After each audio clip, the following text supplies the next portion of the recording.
Hello అండి. ఈరోజు ఇంట్లోనే రోజ్ వాటర్ అనేది ప్రిపేర్ చేశాను.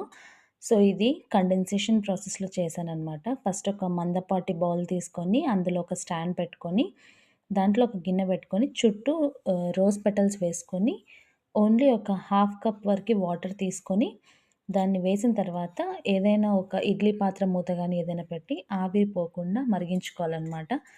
ఒక 20-25 నిమిషాలు మరిగిస్తే మనకిలా రోజ్ వాటర్ అనేది ఆవిరి ద్వారా ఈ గిన్నెలో అనేది మనం కలెక్ట్ చేసుకోవచ్చు. అంటే నెక్స్ట్ మిగిలిన వాటర్ ఏదైతే పెటల్స్ బాయిల్ అయిందో ఆ వాటర్‌ని కూడా డైరెక్ట్‌గా మనం అనేది ఇలా ఫిల్టర్ చేసుకొని యూజ్ చేసుకోవచ్చు.